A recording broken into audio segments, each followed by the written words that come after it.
সাধু তো অভাব নেই, কিন্তু সাধু তো অনেক আছে, কিন্তু সাধু হবার ইচ্ছা কেউ করেন না। কেউ যে সাধুর নিকটে গিয়ে কিছু জিজ্ঞাসা করবে, কিছু শ্রবণ করবে, সেই কই করে না। আর ভগবান তাদের প্রতি প্রসন্ন হন না, সাধুর নিকটে গিয়ে কিছু জিজ্ঞাসা করে কিছু জ্ঞান লাভ করবে, সেও জানে। আমি আজ প্রায় 65 বছরে সাধু মার্গের সংসার ত্যাগ করে এসেছি। কত বাস, কত তীর্থ, ভারতে কতবার ঘুরেছি, সারা ভারত, সেই কাশ্মীর থেকে কন্যাকুমারী, ভারতের বাইরে সেই কোথায় শ্রীলঙ্কা, আন্দামান, কত জায়গায় সব ঘুরেছি। কেউ একটা জিজ্ঞাসা করে না যে আপনার সাধু কেন হয়েছে, কি জন্যে আপনার সংসার ত্যাগ করেছেন, সংসার ত্যাগ করলে কি হয়, কেন আপনার সঙ্গে। কত লোকের সঙ্গে একটু ঘুরেছি, হ্যাঁ, বাসে, ট্রেনে, প্লেনে, কত জায়গায় গিয়েছি। একটা জিজ্ঞাসা করে না আপনারা কেন সাধু হয়েছেন। কি আশ্চর্য! আর জিজ্ঞাসাটা প্রশ্ন হয় না, আর প্রশ্ন করলে তো অনেক কিছু শুনতে পারো। আমি এবার কৃষ্ণনগর থেকে শিয়ালদা যাচ্ছি, ট্রেনে বসে আছি, এক ভদ্র একটা সিট আমার কাছে আছে, আর সব ভর্তি হয়ে। এক ভদ্রলোক উঠলো, সে মানে ডেলি প্যাসেঞ্জারকে অফিসে যাচ্ছে, অফিসার চারদিকে তাকিয়ে দেখছে, যাই জানি দেখছে আমার কাছে দাঁড়িয়ে যাচ্ছে, আমার কাছে আসছে না, সাধু কাছে বসে, সাধু কাছে বসে সাধু গায়ে পোকা হয়ে যাবে, তা মুশকিল হয়ে যাবে। সে চারদিকে তাকাচ্ছে, যাইয়া কোথাও নেই, দেখেন যেটা তো যখন নাই তখন কী করবেন, বাধ্য হয়ে এসে বসে, এখন কষ্টে বসে হয়ে যাবে। সাধুর কাছে বসতে আমার গা ঝিনঝিন করছে। এইরকম জগতের মানুষ এইরকম, তারা তো বসে কিছুক্ষণ পরে কিছু একটা প্রশ্ন আমাকে একটা কোথায় যাবেন মহারাজ, আমি যাবো, কোথায় থাকেন, কি আসেন, কী করেন, ওই একটা প্রশ্ন গেল, আমি বলতে হবে। আর তার সে প্রশ্নের পর প্রশ্ন বলছে, আমি উত্তর দিয়ে যাচ্ছি। শুনে কিছুক্ষণ পরে যখন নাম বেতাকে বলছি, মহারাজ কি আমাদের ভারতবাসী, আমাদের কি দুর্ভাগ্য, আমরা আপনাদের এড়িয়ে চলতে সক্ষম হয়েছি, কি দুর্ভাগ্য আপনাদের। আজ আপনার কাছে বসে আমার যে কত যে ভ্রম ধারণা ছিল, ভুল ছিল, সমস্ত ধারণা থেকে আমি সম্পূর্ণ মুক্ত হই। যে কেন আপনাদের কাছে কেন যায় না, আপনাদের দেখলে যেন দুইশো যেতে ইচ্ছা করে, অ্যালার্জি ক্রিয়েট করে। হ্যাঁ, এইটা এক বড় দুঃখের কথা, আমাদের মহা দুর্ভাগ্য। অতএব সেই জন্যে সাধু মহাত্মা তারা যাই করুক, কিছু আমাদের যে পরম পূজ্য বিদ্যলীলা পরিশ্রম বিশ্ববাস সত ভক্তি প্রজ্ঞান কেশব গোস্বামী মহারাজ, তিনি বলছেন যে সাধু মলমূত্র ত্যাগ করে ভগবান সেবা। এই কথা শুনতে হবে, এই কথা কেউ বলতে পারে, তিনি এরকম কথা বলছেন। আর সাধু যে স্নান করে, শৌচাচার করে, যা করে, শুদ্ধ হয়ে সে সুস্থ হয়ে ভগবান সেবা।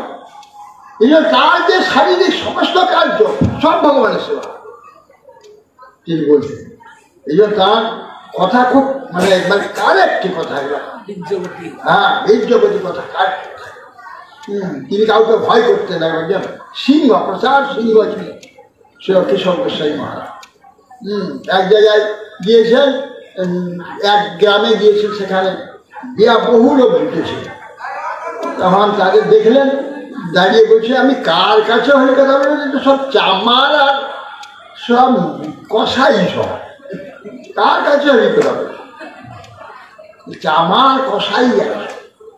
তখন তাদের মধ্যে অনেকে দাঁড়িয়ে বলে, আপনাদের খুব রাগ হচ্ছে না, চামার কষাই আমি কেন বলছি, আপনাদের আমি ভালো করে দেখলাম, একজনের গলায় একটা মালা নেই, একজনের কপালে একটা তিলক নেই। তাহলে আপনাদের গলায় মালা নেই, তিলক নেই, আপনারা কি হরিকথা শুনবেন, কাছে কাছে হরিকথা বলেন। আপনারা চামড়ার কারবার করেন কি না বলেন, এই চামড়াটা আপনি ব্রাহ্মণ, ক্ষত্র, বৈশ্য, শূদ্র ইত্যাদি নানা রকম সমস্ত আপনাদের পরিচয় আছে, আপনারা এই পরিচয় ভাবেন আর এই পরিচয় কার্য করেন, চামড়া কাজ করেন না। আপনার যে আত্মার কাজ করেন, চেতনে কাজ করেন, চামড়া কাজ করতে পারেন তো চামার।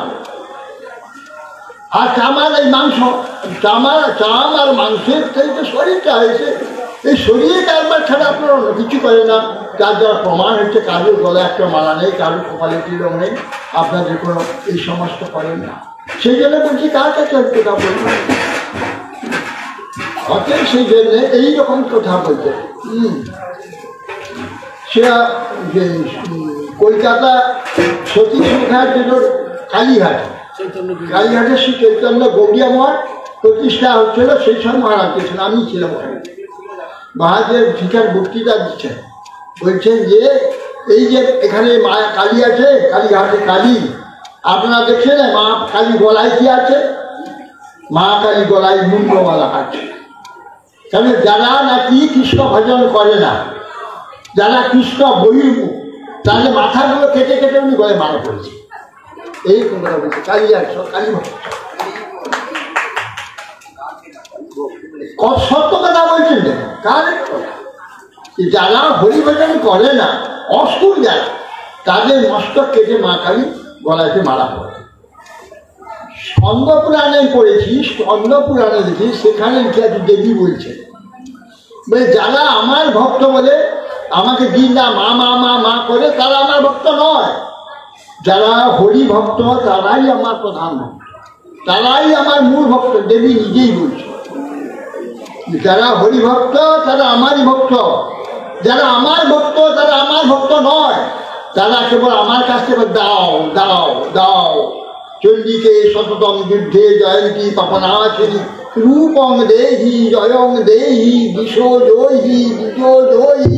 কেবল দাও দাও, হ্যাঁ, রূপং দেহি, সুন্দর রূপ দাও, হ্যাঁ, রূপং দেহি জয় দাও, হ্যাঁ, রূপং দেহি জয়ং দেহি বিশো, যে সমস্ত দিক জয় করিয়ে দাও। আর বিজো জয়ী, দুইবার ডবল জয় দাও। কি করে যাও দাও দাও।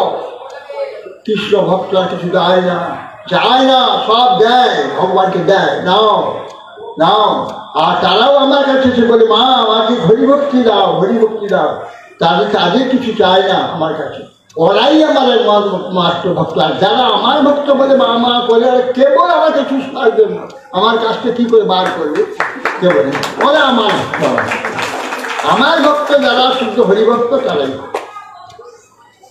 অতএব সেই জন্যে হ্যাঁ, এই যে একমাত্র শ্রীমদ্ ভগবদ্ গীতা একমাত্র কৃষ্ণ একদম ভগবানের কাছে বলছে সর্বধর্মার পরিত্যাজ্য, শেষকালে কথা বলছে। প্রথমে কর্ম যোগ জ্ঞান হ্যান ত্যান সব বই শুনে শেষকাল করে সর্বগুহ তমং ভূয়, গীতার শেষ করে সর্বগুহ তমং ভূয় শ্রী মে পরমং বচ ইষ্টে শ্রী মে দৃঢ়মতি তত বক্ষ্যামি তে ভিতর মনমনা ভব মদ্ভক্ত মজ্জাজীবাং নমস্কুরু মামেশ্বশীতে সত্যম প্রতিজানি প্রিয় শ্রীমে সর্বধর্মান পরিত্যজ্য মামেকং শরণং ভজ অহং ত্বাং সর্বভাবেভ্যো মোক্ষয়িষ্যামি আশুচ।